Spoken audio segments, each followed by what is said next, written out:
hard for them to engage or feel heard.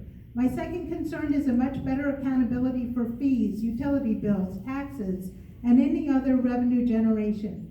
How much of these are going to support expanded capacity for development, and how much of the burden of expanded infrastructure is being paid for by developers, and I mean a specific accounting.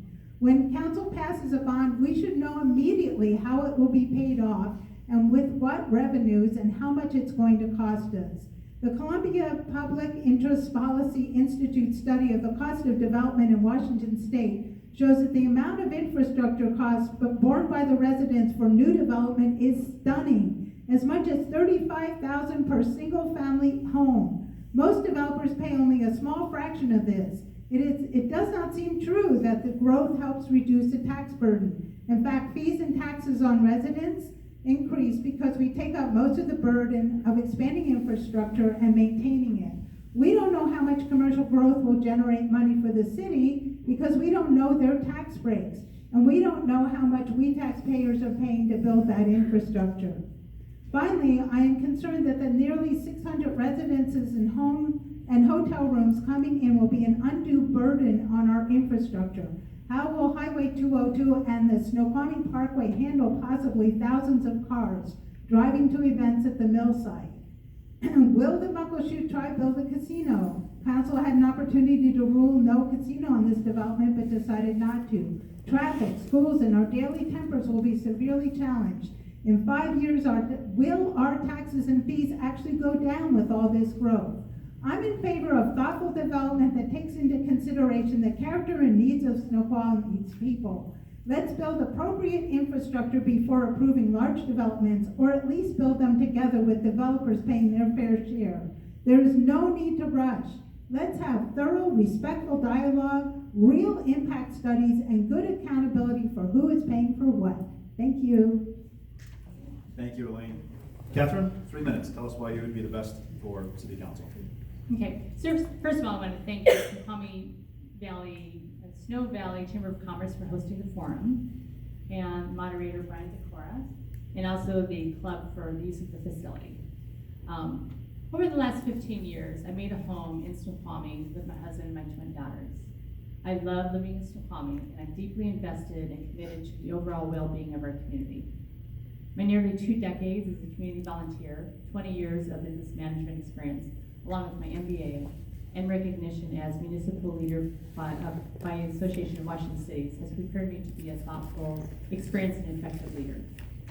It is my honor to serve you as chair of the Public Safety Committee, as a member of the Finance Administration Committee, and as council liaison to the Snoqualmie YMCA Board and the Regional Sound Cities Association Public Issues Committee. As a council member, my mission is to preserve, protect, and enhance the Snoqualmie way of life. I'm committed to providing and protecting the services, spaces, facilities, and events that enrich our residents' quality of life. Our community center is no longer meets the needs of our growing family-centric community, but will continue to explore options to expand the community center with a pool without increasing taxes. I support economic development that serves the need of our community, provides more sustainable and diverse city revenues in order to reduce reliance on property taxes, while preserving our heritage, culture, and majestic beauty of Snoqualmie. As chair of the Public Safety Committee, I will continue to advocate for the temporary dedicated I-90 on-ramp, which is planned for completion this year, improvements to manage congestion and safety at our exits, completion of the I-90 SR-18 interchange, and full funding for the widening of SR-18. I believe public engagement helps shape public policy, informs our residents, and addresses specific concerns, and I will continue to work towards improving transparency and public engagement. During my time in office, I've worked to develop relationships with state and local leaders. I am proud of the support and endorsements by State Representative Bill Ramos, King County Councilmember Kathy Lambert, Snoqualmie Mayor Matt Larson, all Snoqualmie City Council members but one, and most recently the East Side Fire and Rescue and Snoqualmie International Association of Firefighters Local 2878. I believe that I am the most qualified to lead as your city council member. Please vote for me on August 6th. I look forward to continuing serving and listening to all our citizens. Thank you. Thank you, Catherine, and thank you all of the candidates. Thank you, everyone.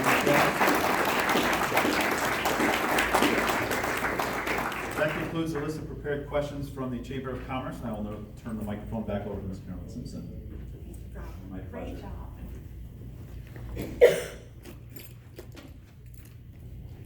First, I want to thank the candidates tonight. You all came well prepared. You came with passion. It's obvious, I think, to everybody in the room that you care about your community. I am really proud also of our